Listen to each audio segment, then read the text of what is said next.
Phase one. This wet, soggy patch that you can see on the ground here, okay, that is where the camp shelter once stood. Now, as a Mark I shelter, it was pretty good. I was very impressed with it and it came out well and I was super pleased, as they say. But if you look here, it did have a problem with flooding, because the water rolls in from up there.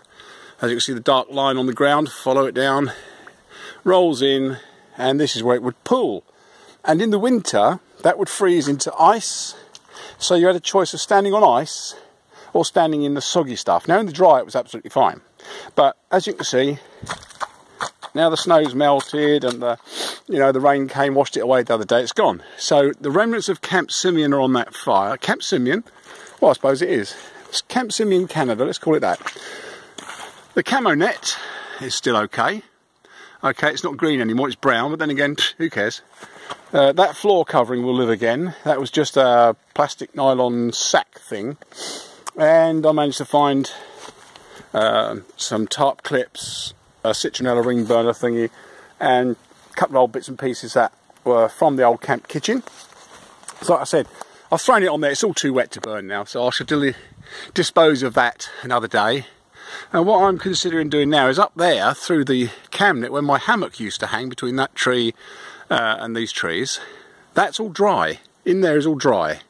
So I think what I'm going to do is when I build the next camp, the new camp, Mark II, okay, I'm going to build it here in this clearing, you see.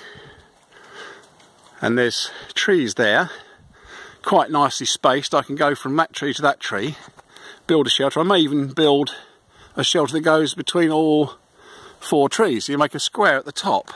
It's got to be waterproof, obviously. So that'll be that. The camo net will be restrung, rehung. And all of this stuff down here that I thought was nicked, okay, I thought wrong, it's my fault, I take it back. That will then just be, I'll just stack that up for firewood, because now it's been on the ground, it's pretty much rotted. So I'll stack that all up when the weather dries out, and that will be ready camp fire.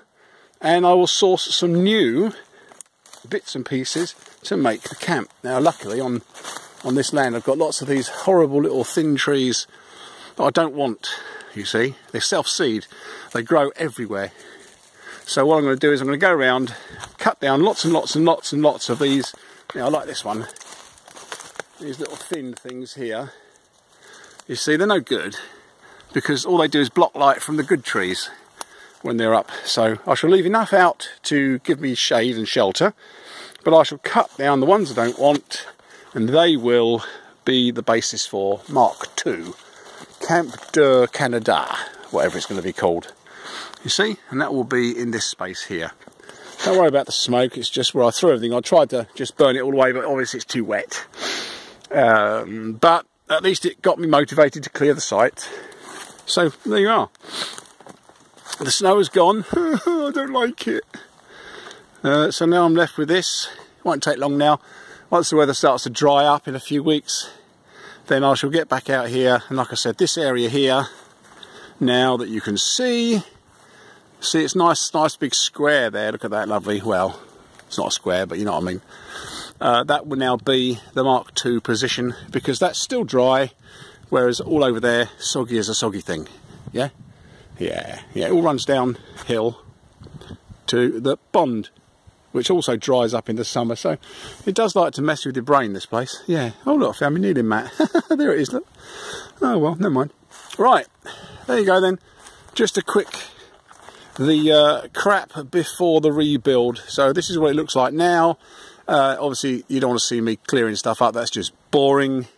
So what I'll do is once it's all tidied again and I start progress on the camp, I will keep you informed. Cheers then.